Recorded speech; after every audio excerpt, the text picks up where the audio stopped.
you have to stick some harmonics in when you're playing in open F major 9. Yeah, I mean, it's like the old saying, isn't it?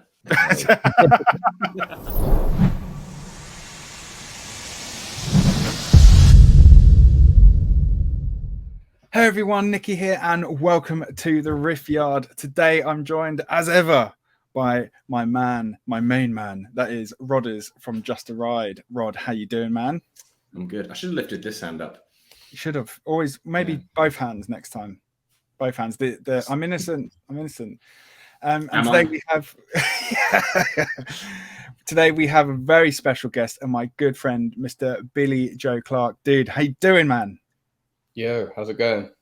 Good, man. Good. So basically, a quick introduction, if those of you who don't know who Mr. Billy Joe is, a man who has just surpassed 38 million streams on Spotify total, which is just incredible, and possibly the biggest, most successful instrumental artist, I'm going to say, in the UK in the genre. So it's an absolute privilege to have him along today.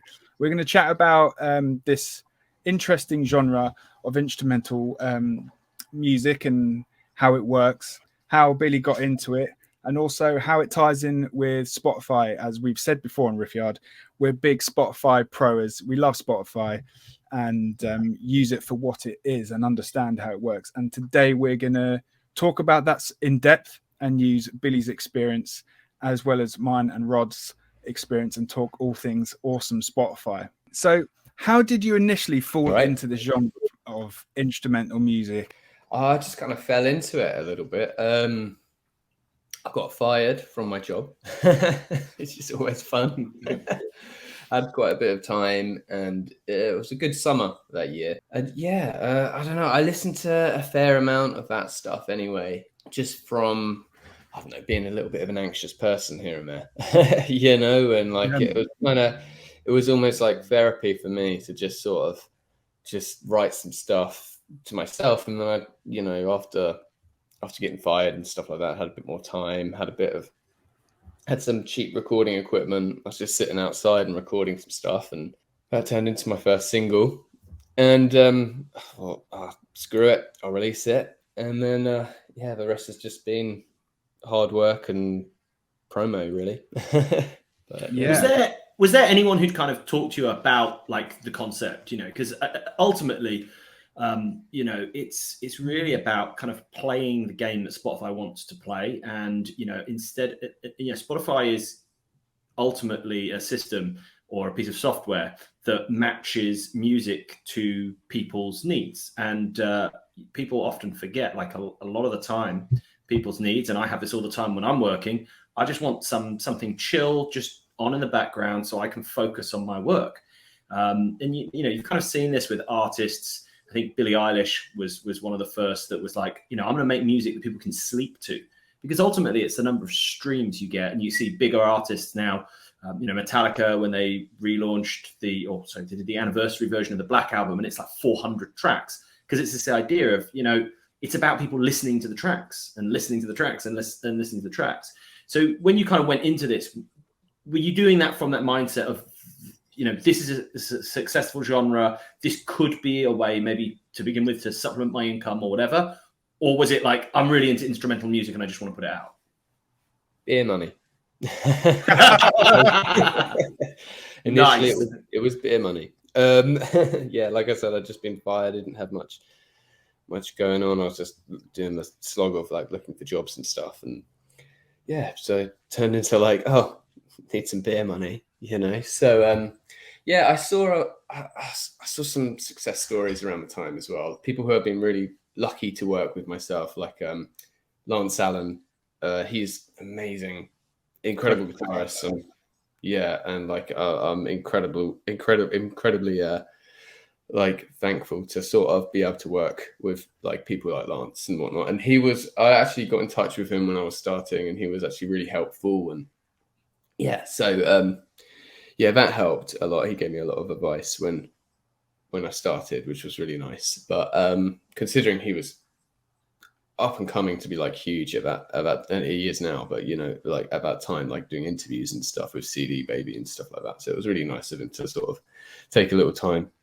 But yeah, so it was that helped. That always motivates you, I think, when you see people who you've listened to, and it's like, oh, you know, and you connect and network with people, and it's like, oh, everyone wants to help out, and that's partly why as well, you know. So which was really nice. But you know, I saw someone describe it recently on Facebook as wallpaper music, which I thought was quite,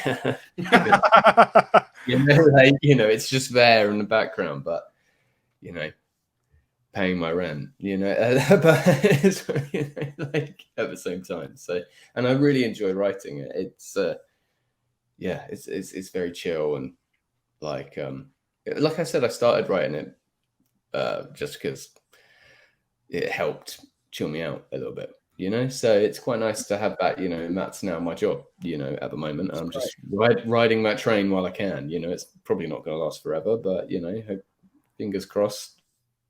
What's also interesting is that your first instrument, you're a drummer. Oh yeah. You know, you're a very really successful instrumentalist drummer. Yeah, drumming was my first love. I've been playing like a long time now, since I was 11. I'm 28 now, so yeah, long time. But yeah, started guitar.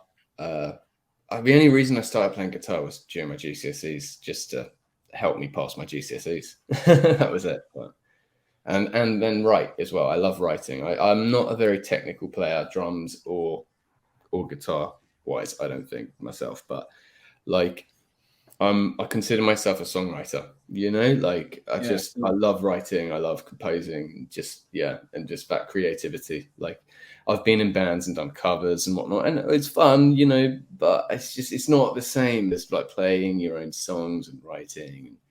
Yeah, I just love that side of it. In terms of like recording, what's your kind of setup? Do you do that from home, or do you go to a regular studio? So I've got my own studio. I'm very lucky in that sense. And during the pandemic, I just saved up and like kitted it out with with like fairly basic equipment, because obviously, as you know, equipment can be astronomical. So you know, just with some mics, you know, and soundproofing and whatnot. Yeah. So I think my interface I use is like just £100. Like I never know how to pronounce the name. Behringer, is it? Yeah, that's right. Amazing. Yeah. Yeah, like just like 4 input. Like I just use that, and ozone mastering and stuff. But I can't. I love the mixing side of it. I'm awful with. It's that, like, I procrastinate putting music out sometimes, because I'm just, I'll write and I'll be like, yeah, cool, that's all done, nice. Oh, now I've got to mix it, and like, and then it will take like a month for me to mix it, because I'm awful at mixing before putting anything out. But it's just as and when I feel creative, I guess, as well. So yeah. Is there a window of release time which you think is better than another?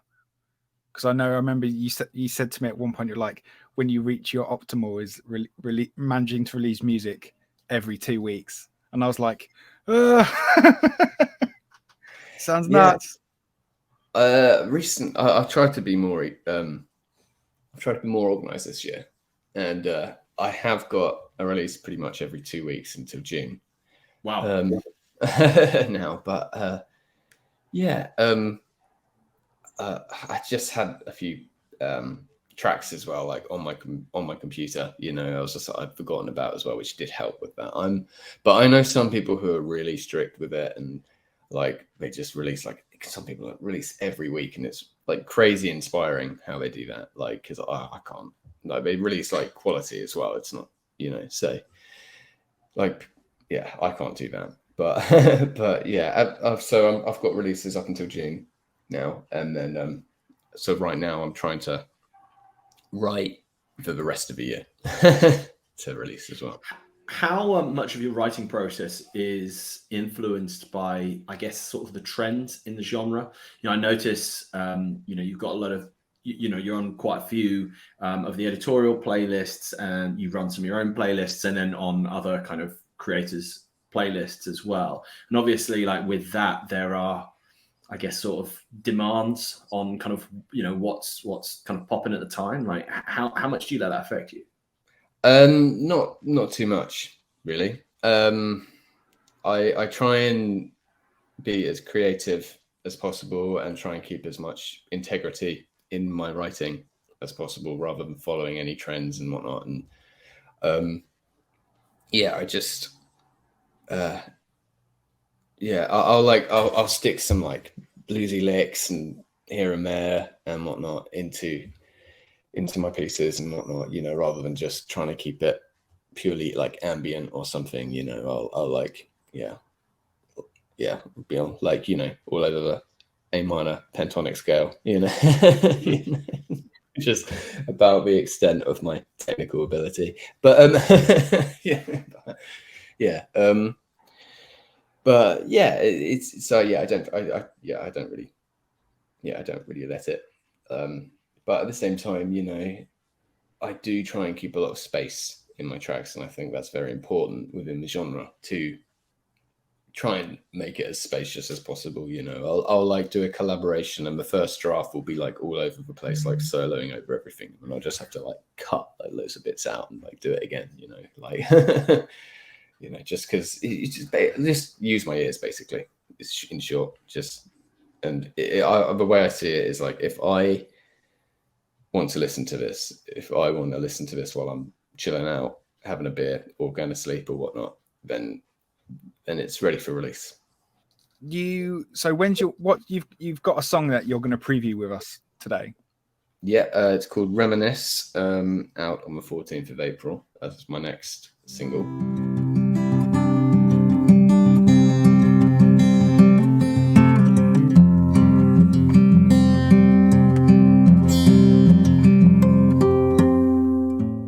So what inspired this piece? If I'm honest, came across a tuning online just when I was scrolling through social media one day, and I was like, oh, that sounds really cool. I tuned my guitar to it, and then the next day I was thought, I'll just try and write a tune in this tuning. I think it was, I googled the tuning afterwards because I didn't know. Like I said, my technical abilities like rubbish and my theory's a bit crap as well. But it's in open F major 9, I think is for tuning. But so I just thought I'd challenge myself, and then I thought it sounded really nice, and I had a kind of it's called Reminisce, and I just felt like, I don't know, it's weird with these, like, naming these sort of tracks is strange, because you sort of go like, I mean, technically you could name them anything, but but then you go, it doesn't really quite fit it, if you name it like this, like, and it's weird, that, because there's no lyrics, there's nothing to suggest. But I just said, I don't know. So whenever I do it, I was just like, it's got a kind of reminiscent feel to it. I stuck the artwork for it, just like a picture I took when I was traveling, I think in like Death Valley or something in America, and amazing. Yeah. So, it just all fitted, and yeah.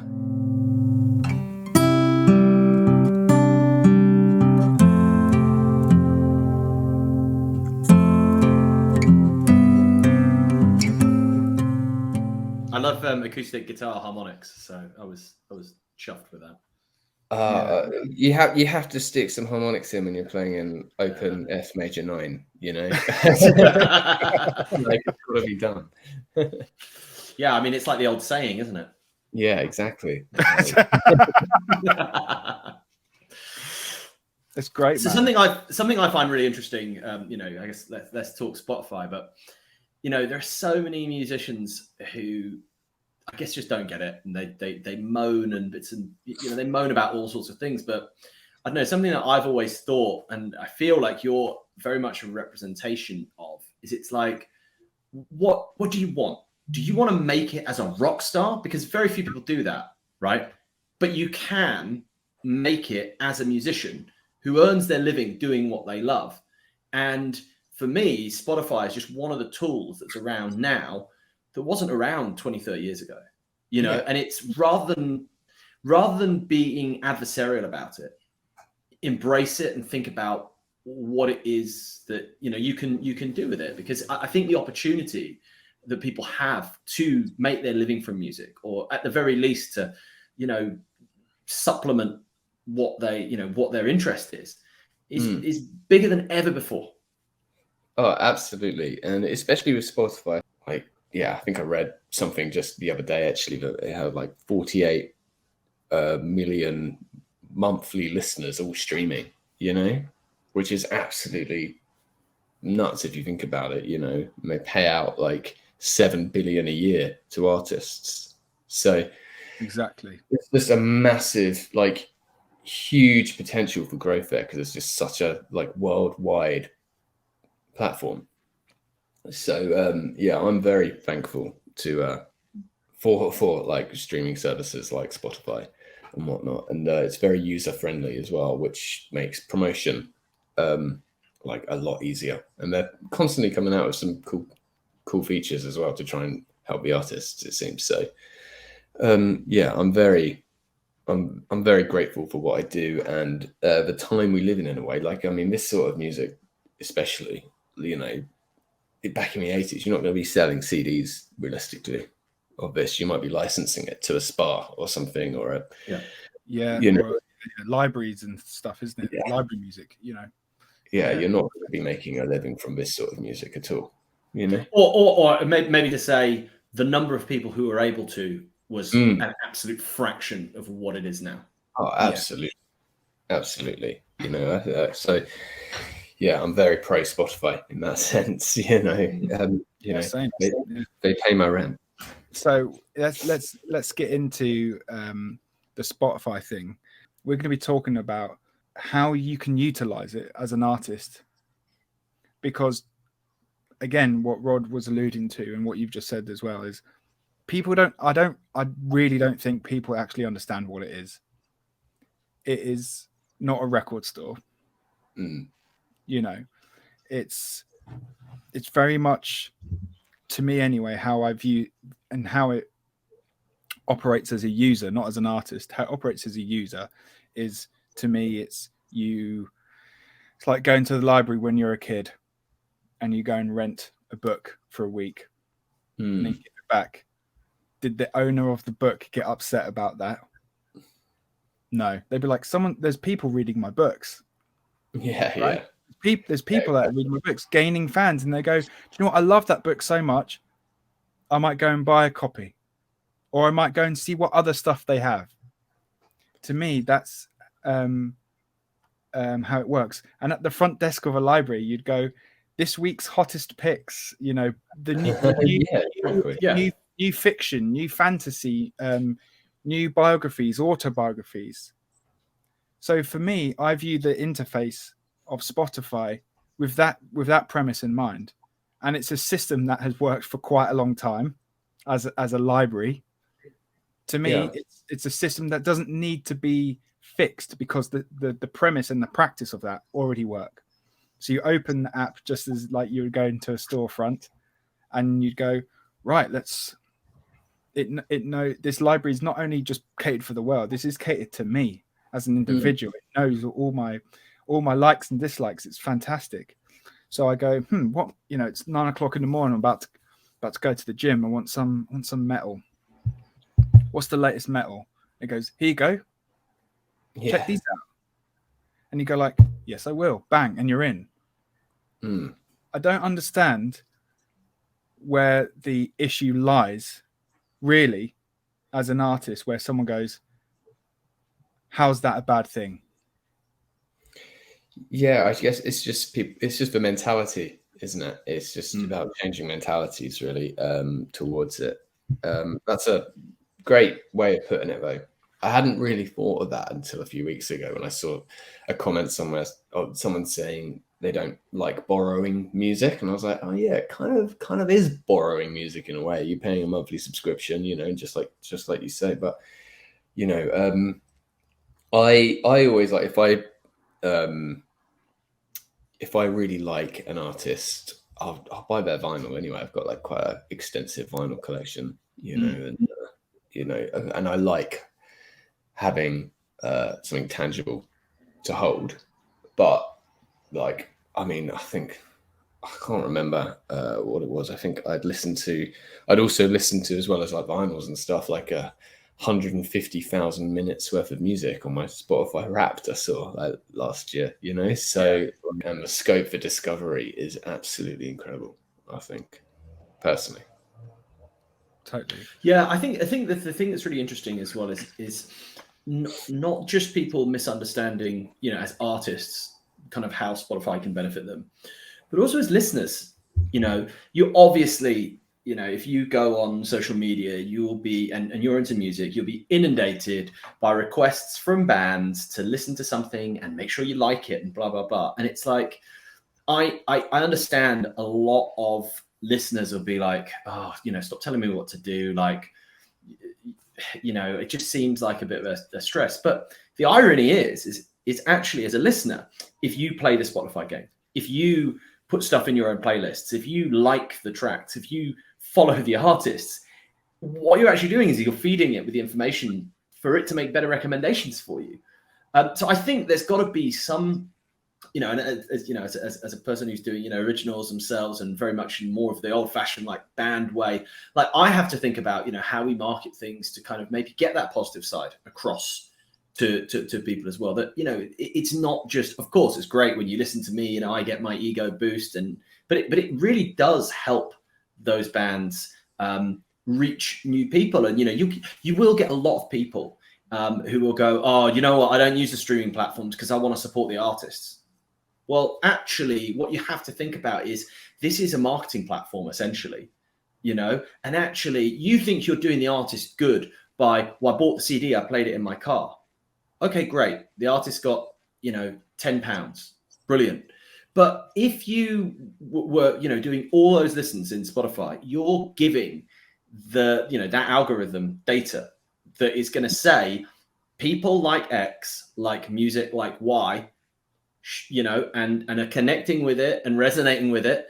Why don't we blast that music to more people that fit the profile? And it's like everyone has to play the game together for it to really, really work. And I think, you know, my band is very much in this sort of like alternative rock, new wave of classic rock genre, where there is a lot of pushback against Spotify and the streamers and whatever. But then you wonder why those artists aren't getting the same level of exposure on the platform, because like you said, it's a worldwide thing. It isn't just, you know, it's people all around the world from all different cultures, from all different age groups as well. You know, who's to say, you know, 18-year-old kids don't like music that, you know, is being listened to on CDs by 35 to 50-year-olds? Exactly. We're never going to find that out if we don't play the game. Yeah, hugely, man. It's I think the thing that that upsets people mainly is that they seem to think that Spotify don't pay artists, which, first of all, let's just bust that myth. Is just not the case at all. Spotify never pay artists now, and I'll tell you this why. It's because they don't have the licensing deal to direct to the artist. Spotify was formulated off the big three record labels by licensing the music. So Spotify have to give all the money out to the master rights holders, which is the three labels, and then independents secondary. That's how it works. That's how the license agreement works. So it goes like that, and then like that. If you're in the top camp, you're going to get a massive cut of your money disappearing, not from Spotify. Spotify are not taking money from you. They have to pay out first. And these people at the top, i.e. the labels, whether that's a big label or a small label, they take their cut. And that's fine. That's what part of the label contracts are about, yada, yada. But if you're an independent artist, you don't have any of that to worry about. So the money that Spotify shell out, you get all of it.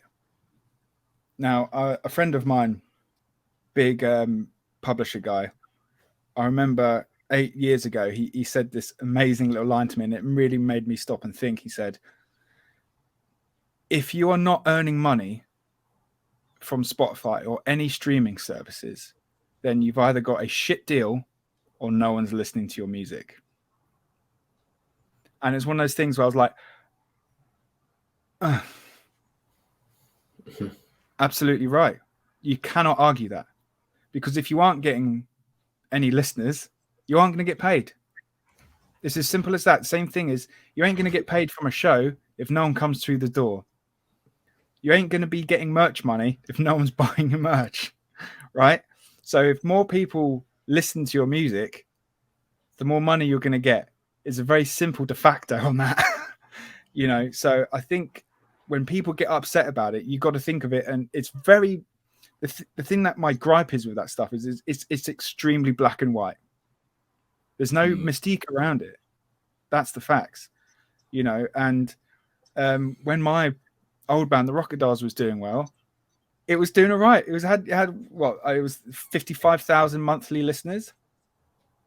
It was doing fine. Obviously that was years ago now, and what have you. It's not relevant or what have you. And a lot of the main core base fans bought it on physical copy.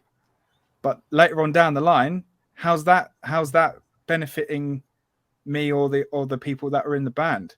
So, something interesting, I saw in one of, and one of the things I think Spotify do really well is they do like the fan studies, and they for people that are really going in depth in their Spotify for artists and and keeping track of what they're doing, they actually provide a lot of really useful information for artists to make career decisions on, essentially. Going back to the super fans, right? There was a study that basically said, I think, 30% of the fans listen to 70% of the streams. It's the people who are constantly going back. Now, just thinking about it, you buy a CD, that's 10 quid. That's it. It's done, right? You get your £10. You've had to pay for the CD to be made. The question is an ultra fan who's going to listen and listen and listen. You get revenue every time they listen. Now, it might take a hell of a lot of streams to get to that £10, but when you're talking about a super fan, that they might actually listen that many times. What 1,000 streams is like £3, or £3 to £5. Is that about right? Yeah, it's 233 streams for the sale of one digital download. So somebody so somebody who's like piling in the streams over time may actually generate you more revenue by listening. Plus, they're feeding the algorithm with the information that the algorithm wants. And that is like I said, you listen to your CD in the car, unless you're a cab driver and you're putting on the track and you're talking to everyone like, oh, by the way, this is Billy Joe. He's got some music out. You should listen. Right? Yeah. What is that playing doing? But those regular listeners who listen to you, who subscribe to your playlists, who, they're actually spreading the word without having to spread the word. It's turning every listener potentially into an influencer without them knowing. At the end of the day, it all comes down to marketing, I think. Like, especially, I can only really speak within my genre, but especially within my genre, it's very faceless. No one really knows who I am, apart from when, like, the odd times, a friend of mine has, like, been listening and been like, I think, someone said just a few days ago, they were like, oh, I was studying and I was like, oh, I like this track. I looked at my phone and it was you. I was like, oh, cool. But yeah, but then they couldn't remember what the track was called or anything, and that's fine because it has the style of music. It just sort of comes and goes, and you don't really know who you're listening to because it's on the background. And so at the end, for me to get streams and have people still listening, I need to promote myself on like TikTok and like use social media, and it's mainly through like playlists as well. They're really helpful. That's playlists are basically the new radio, I think. Yeah, exactly. Right. Yeah. And so you just listen, you promote you're essentially promoting your radio station with with a bit of your music on. You're in charge of that radio station. You get to choose what's playing, and yeah, like you said, maybe it is a sort of influencer style deal there. You're influencing that genre then, aren't you? Because you've got lots of people on that playlist or whatnot, and if you promote that playlist or that radio station, essentially, to 30,000 people or something, they'll listen to that. And most people have like radio stations, they'll have their radio station or playlist they tune into every day, and they'll listen to the same one, especially with that kind of genre. So at the end of the day, I think, it's just all marketing at the end of the day. But yeah. But people forget how much of all of the, I guess, the entertainment industry is marketing. You look at movie. Movie comes out, costs $100 million to make. Yeah, and then another $100 million to market it. I mean, I've had so many times, with having been in the music industry for a really, really long time and understanding how this works. We had a situation in our band where we made a decision on a record to kind of go with like a quite high profile mixer. And I was like, oh, that means it's the green light that we're going to have to put a lot more money in. Whereas, some of the other guys in the band were like, what do you mean we need to put more money in? We've just paid for this mixer. And I'm like, yeah, but the more you put in to produce something, the more you need to spend to market it. Otherwise, there's no point in spending the money to make it. That's why, if you're in the rock and roll world, if Rick Rubin decides to produce the album, everyone's rubbing their hands because, the money's going to go around to get this album off the ground now. Because you've got one of these big guys in. If you can hire Rick Rubin, but if you don't market the record, no one's gonna listen to it. Exactly. Well, it's like an indie label versus a major label. An indie band will, essentially, not all the time. Sometimes there's some breakthroughs, but they won't be as popular as someone signed on a major label. To like Universal Music or something, they're going to be like huge compared to someone, I don't know. Well, actually, a lot of the indie labels have been cannibalized. Yeah. Yeah, I was going to say Roadrunner, but then I was like, actually, I don't think Roadrunner's as big now, is it? Or is it still a thing, Roadrunner? I think Roadrunner's still a thing. It is in the US, but the UK branch closed. Okay. I thought I don't know, I might be completely off on this, but I think Roadrunner's part of the Universal Music Group now. I think it is. I think it's all. That's what I mean. All the indie labels they used to be have all been, kind of bought up. Subsidiaries. Well, years ago, I was on Warner Bros, and it was like, well, we're just so you've been signed by Warner's, and it's like, they're basically looking at you as a band and going, well, which of our labels should we put you out on? If we were more indie, it would have been Rough Trade. And it's like, that used to be the cornerstone of everything independent. And it's, it's one of the biggest, not just biggest record labels, it's one of the biggest media organizations in the world that's essentially, standing at the top of it. It's a bit crazy, really. Yeah. I mean, well, interestingly, I think Spotify has opened up the world of indie labels again, because you don't have to have the big label so much anymore, because people are using Spotify to market their labels as well now.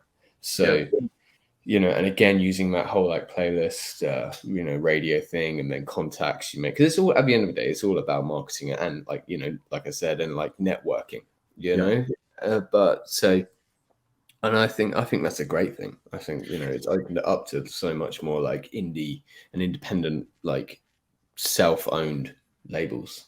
From what you've said there, you kind of hinted on this, but it's almost like the artist, the label, the record, the radio station, they're all almost becoming like the same thing. And they're all kind of, it feels like there's a lot more potential to be artist-led when that hasn't been the case for a very, very long time. Mm-hmm. That's definitely the case in my experience. I don't have any external, like I don't have a manager. Sometimes I wish I did, or a label telling me what to do, And like I said, that can be a good thing, but because you have to be a bit more disciplined. You have to be like, right, definitely going to the studio today. Like I'm not just going to sit inside and play Call of Duty. But like,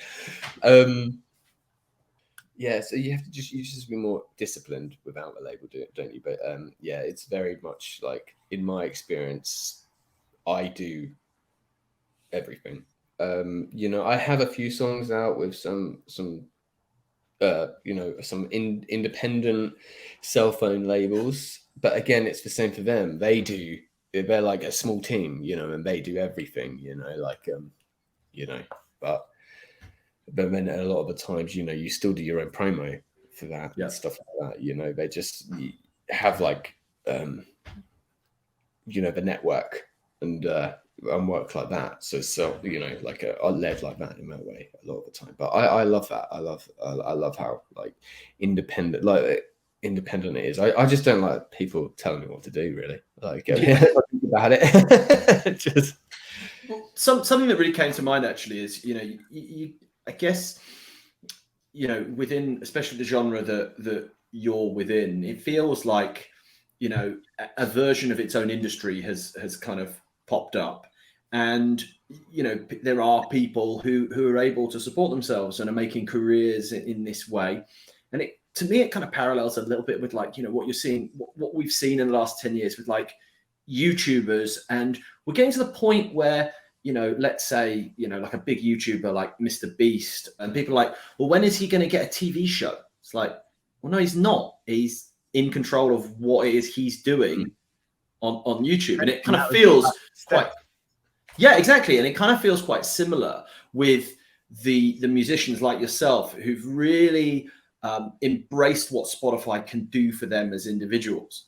And, you know, it makes you think, well, why would I go after you know, a record deal and then what? Have a bunch of people, you know, focus grouping, telling me what I should do, when I've got to where I am now and I'm on a trajectory where I'm in control. I'm not taking orders from anyone. I'm creating the art that I want to create, and I'm getting the money direct. So why do I need to go for that old school way of doing things? Because this feels like maybe this is actually the future of the music industry, or a future of part of the music industry. absolutely. But you know, I love being, what I love about it is I'm a bit of a free agent. So I've been doing it for like 3 or 4 years now, like 3.5 years, I think. And you know, I've got a bit of a network now, and I can maybe be a bit like, oh, okay, I've got this track for this label, and then I've got another track which might be for this label, but I'm not like, I can't, you know, and like they all have their contacts there, and I can just be like, oh, okay, like I love that about like just being like, oh yeah, you know, I can just get on with it and just like, and just be like, oh, okay, like, do you like the song? And then they put it out using like their contacts and whatnot, and vice versa. So it's just like, I'm not bound to sort of like one label, you know, where one song might not do as well as the other song. You know, I can literally just choose. It's great. But at the same time, you know, it would be, I don't know, kind of nice when you've got the security. They normally give you like a deal, don't they? And you've got that, but doing it all on your own, the only downfall is, like, you know, it is a volatile income at the end of the day. You know, like one day it can just shoot up and the next day it can shoot back down, you know, just as easy. That's the only problem with doing it like that. But yeah, at the same time, like I said, you know, I also don't like being told what to do. So, so you know, yeah. It's interesting when you said it, because what's popped into my head is when we were getting into November last year, or towards the end of November, sorry, into the harsh winter season. You were like, beware that November, end of November into the January season, this style of music has a massive drop off, because obviously, like all most genres, people are like, oh, where's Mariah Carey gone? So obviously the focus is different, of course. You got to get some sleigh bells on some of the tracks. You got to do some instrumental version of like Frosty the Snowman or something. Lots of people do that. There is scope to do that in this industry. Like you said, there is scope to be able to one of Riff Yard Media's journalist, Nick J. Townsend, did a thing about song types last year. And one of them, he was joking about seasonal songs. He was like, you know, you've got to write songs for seasons and stuff. It's a satirical piece. It's quite funny. But on the flip side of that, in this genre, you damn right be writing music seasonally. You know, you don't want to put something sad out in the summer. You know, you still want people to be able to, you know, because like this, I suppose coming back to what I think Rod was saying before about writing specifically for certain things, you don't want to write specifically for it, but at the same time, you go, actually, there's a good playlist here called like Summer Vibes or something, you know, Summer Meditative Vibes or something like that. So you go, it would be cool if I could get a track on that. So let me have a look through my catalogue of songs somewhere. I'm sure there'll be something that I could, you know, spruce up a bit and aim for that. You know, that's kind of the lovely thing about it. But again, comes back to that secondary point. If you were governed by someone, you might not be able to have those choices. So you are you know, it is tougher. You know, there's more on the plate to do. But I've had management, and you know, I think 3 times in my career. I've had like PR deals out my arse at some point, and you know, label interest and stuff. And really, the most happiest time and the most positive creative time is when I've had none of it. That's when I've been at my optimum as an artist, actually. I mean, obviously, I haven't been in someone like Rod's shoes where you're starting to bloody Warners and shit, but like, you know, crazy. Yeah. But you know, for me, that's when it's been at my optimum.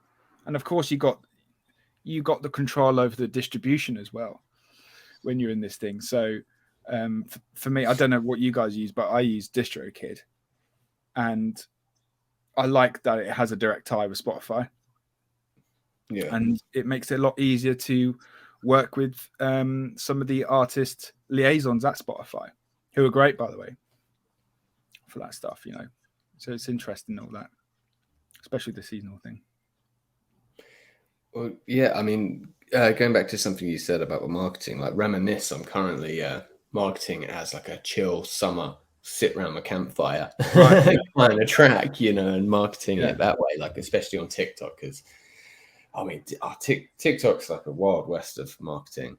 Like, I still haven't really got to grips with that, so I'm trying some new things with that. But I mean, in terms of like, of a dip at Christmas as well, like I don't have Christmas songs, so to speak, but I did a great collaboration with a pianist called Thomas Irwin, and we named it Falling Snow because it came out around December, and it's got a bit of a jazzy vibe to it, and that gets a bit more streams around that time of year. And then I've also got another one I wrote with my partner, actually, but then it's like an acoustic with a viola over it, but I reimagined it as well as like recently, just as a electric guitar piece. And it because the viola top line melody she wrote it's just a really nice melody, so it has this cool like jazzy warm vibe to it, and so that seemed to do quite well over Christmas as well, because it had like that jazzy kind of wintry cozy feel. I think I said something similar earlier. It's just it's interesting, you know, like with your naming tracks, like it's like how with this sort of stuff, like how it just works with one thing, and you'd think you could just name it anything, but you can't really. It's like, oh no, it's not really a springtime song. It's like more of a wintry vibe. I'll release it in December, you know, and which is really crazy if you think about it, because it is just at the end of the day just instrumental, and it could be anything. It's just how it sounds in the back of your head. If you're a young musician or an artist and you want to make a career, so you want to earn your living from making music, what would your advice be? Yeah. Oh, it's cliche, but it's hard work and determination, really. I mean, I know that's like just really cliche to say, but you know, it's just cliche for a reason, mate. Promote yourself. Just just keep pushing, keep trying to stay ahead of the curve, especially in today's modern world, you know, where it is just changing like month after month after month, and, you know, like how you promote yourself. And like I said, I can't work out TikTok yet still, you know, I feel a bit old, but but you know, and just don't fall for those, especially don't fall for those, I'll get you loads of streams for 50 quid, you know. All the time. There are like I've never done that ever myself. It's keep it completely organic all the time. Organic, absolutely. You know, those people are just trying to make it. There's no get rich quick scheme. You know, there's no like, oh, you know, I'm going to get 100,000 streams. You know, if someone is saying that to you, they're talking utter bollocks, and you should tell them to fuck off. You heard it here first. Fuck off. Yeah. But, that's great. I think if you're looking at numbers, right? If you concentrate on the numbers on Spotify, I think you can look at the numbers being low as I'm failing. I think it's very, very easy to go, I've only got 50 monthly listeners, or I've only got 1,000 monthly listeners, I've only got 10,000. However, I think it's if you have more than 100 monthly listeners, I think you're in the top. I think it's like the top 10% of Spotify as an artist, because there's that many artists and there's that many new songs being uploaded.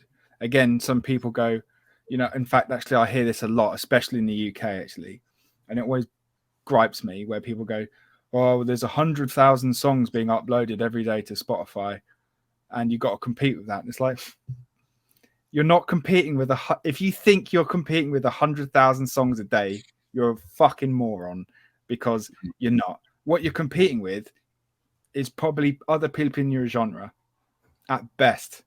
You're not competing with, if you're releasing a fucking grindcore metal song, right?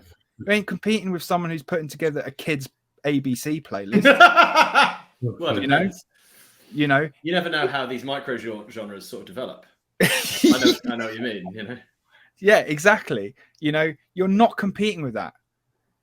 That is a mentality of people saying you've got to write song, because a great song that needs to, you know, I know we're kind of talking not as much as the instrumental stuff predominantly right now, but if you're releasing a rock song, people are like, yeah, well, even if you're on a new rock show on a Monday night at 10 o'clock, you're still competing with Foo Fighters. Yeah, that might be on radio, but this ain't fucking radio, mate. This is not that. It's not that. This is its own thing. Yeah, okay, there's 100,000 songs being uploaded to Spotify every day, but you know that if you know, it's the same thing with YouTube, right? You know, we're releasing material once a week at least. We're competing with thousands upon thousands, hundreds of thousands of videos, shorts on various other platforms. Doesn't deter me from putting it up. You just have to keep, you know, this is a bit wet, but you do have to stay true to yourself as an artist, regardless of whatever art medium you're on. See, can I come in there and sort of disagree with you a little bit? Right? Sorry? I just want to come in there and slightly disagree with you, but this pulls back to Billy Joe, something you were saying about, like, I just don't like being told what to do. Like, I want to represent myself. I want to do my own thing. So the thing I'll throw back at you is, back in the day, right, and I've been in this position where you will have, you know, a record label. They've got the expertise, right? They're telling you what it is you need to do, right? If you do exactly what they ask you to do and it doesn't connect, you're gone. Do you know what I mean? Yes. And something that you know that I got from you, Billy, is like, I want to be the master of my own destiny. Do you know what I mean? Like, I can put something out and it can fail, but it's what I wanted to put out, as opposed to what some suit has told me is going to connect. Because I tell you what, there are thousands of bands, countless bands who would have played the game. They've done exactly what the label, the manager, whatever has said, right? And it might have actually gone against their best judgment. It might have gone against their instinct. and they failed and they're out. Do you know what I mean? Much better to sort of, you know, fall on your own sword. But what's interesting actually is that to juxtapose that, you are kind of dealing with a boss. You're dealing with someone who's telling you what to do, and that's your audience. But, you know, I don't think an artist has an issue, right, getting their cues from the audience. And that's what these things like, you know, like Spotify give you so much data. They give you so much to work off of what is it that my listeners want from me? Because as an artist, I mean, there's two ways of looking at it. There's either I'm an artist and everyone has to just, you know, I'll put stuff out there and it's, you know, it's up to them whether they like it or not, which I don't get the vibe is how you feel about this. Probably is more how I feel about things, which is like, you want to build an audience and, you know, it's a give and take. You want to build that relationship. You want to develop that kind of understanding with the audience, and, you know, you want to keep them happy and they want to keep you happy, and you kind of grow together. So I guess what I'm trying to say is all of this technology, all of these things, they're actually allowing that the artist to have that direct connection and to develop these strategies, you know, to find their direction, you know, themselves, you know, and be the master of their own destiny. Did that make sense? I don't know. Yeah. I mean, it's I always try as an artist to, I've always said it's integrity first. Just you know, just don't like, not, I don't want to say conform, because that's not what I mean, but like another word for that kind of thing. Don't like just write whatever people want you to write. Have integrity, but, you know, you've also got to bear in mind that your music needs to resonate with the listener. You know, it's all about, music is all about feeling, you know, and if your music doesn't resonate with the listener, you're not going to get any streams. I've had music, I thought, oh, this is great, this is gonna be my best track, like, you know, it's gonna get on loads of editorials and stuff, and it's got like 20 streams.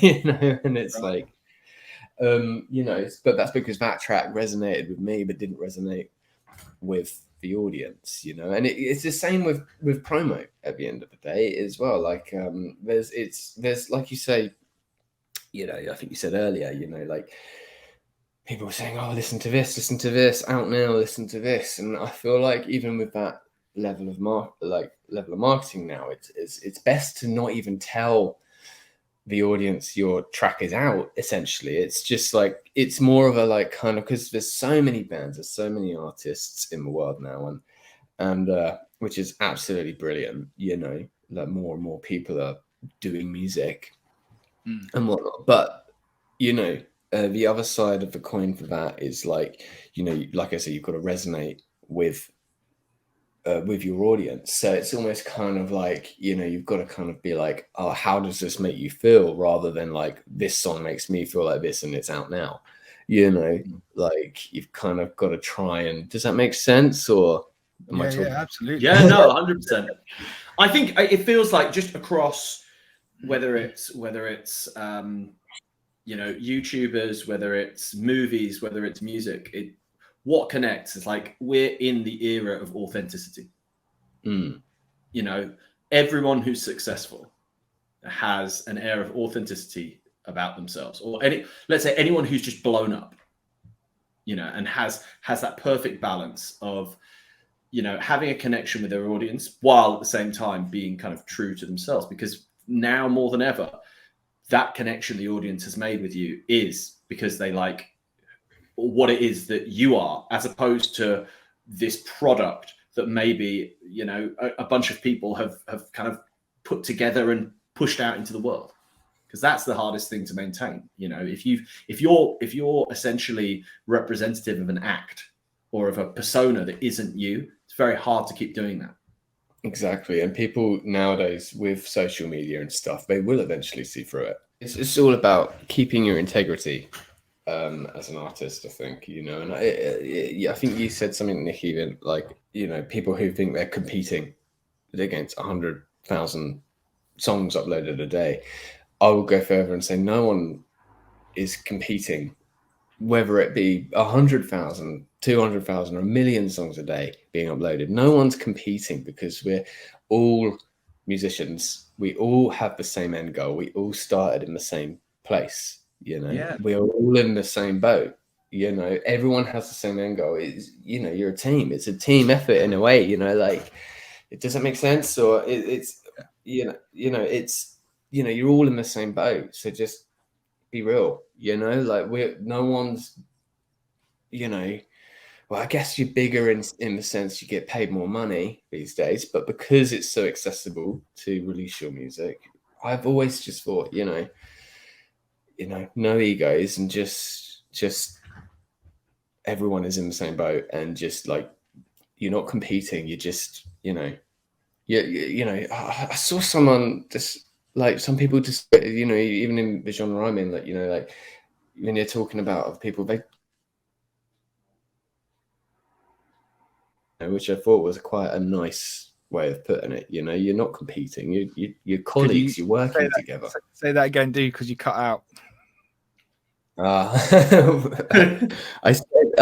heard someone say once before, you know, how, you know, your colleagues in music. You know, you're not competing. You're colleagues. You know, you, like, we're all just working towards the same goal. So why have any egos? Why, you know, think you're competing? I think when you start thinking you're competing is when you start losing. Yeah, a little bit. Yeah, like, maybe not as strong as losing, but just like, yeah, just sort of lose it. Like, yeah, like losing your way a little bit, maybe even just like, you know, like, but, you know, you can always bring it back up. But yeah. Cool, man. I think that's a good place to kind of. Yeah, absolutely. So, Billy, you got a new track coming out, and in fact, actually got new track across. Tell us, you've got 3 different artist names that you put music out on. Yeah. So I've got my main Billy Joe, which is where Reminisce is coming out. That's more like just like the acoustic stuff you heard, you know, solo acoustic. And then I've got a more meditative, more electric synth-based project called A Slower Tempo. So that's all the synth stuff and whatnot, and electric guitar. And then I've got a smaller lo-fi based project called The Art of Doing Nothing. Amazing. Great artist name. So your next stuff is out on the 14th. 14th, yeah. And from then on, you've got music coming out every 2 weeks until June. Pretty much, yeah.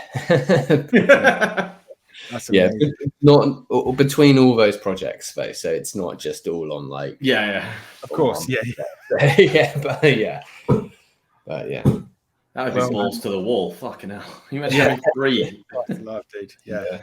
More than one a week. Some people do it, and it's crazy, maybe because they have like more than one. A lot of people have more than one project in this genre, and it is crazy inspiring how they do it. Yeah. You know, like it's amazing. I mean, like I said, I love writing, but I wish, you know, I could write like that consistently. I think the most I've done is 25 releases in 1 year. But that's amazing. But that's amazing. Yeah, I'm trying to beat it this year. Nice.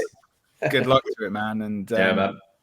Everyone at Riff, we got you back, man. As soon as it comes out, we'll be helping you out. And you know, we've got a track we're gonna be collaborating on soon, so hopefully that will come out at some point. And yeah. And thank you. You know, to me as an artist, you know, you're the one that helped me get my ass into gear and get into this genre. And you know, it's been an absolute fabulous journey so far. You know, so thank you, man. It's a massive inspiration to me. It's been amazing. And also, we're all in the same boat, man. Like I said, we're all in the same boat. Totally, man. Totally. It's help each other, man. It's help each other. It's exactly. Good. Divides. So, absolutely. So, guys, make sure you go and check out Billy Joe and his other projects. They're fantastic. Thanks for Rod for always being my man on my side. Or in fact, I'm probably going to be I don't know if I'm above you right now. If I'm I could be looking at you right now. You're actually to my side. Yeah, there I go. And then Billy Joe's just slightly below me here. But guys, thank you for watching and listening as always. Don't forget to like, follow, and subscribe, and we'll see you soon. Oh, wrong out. There we go. Bye.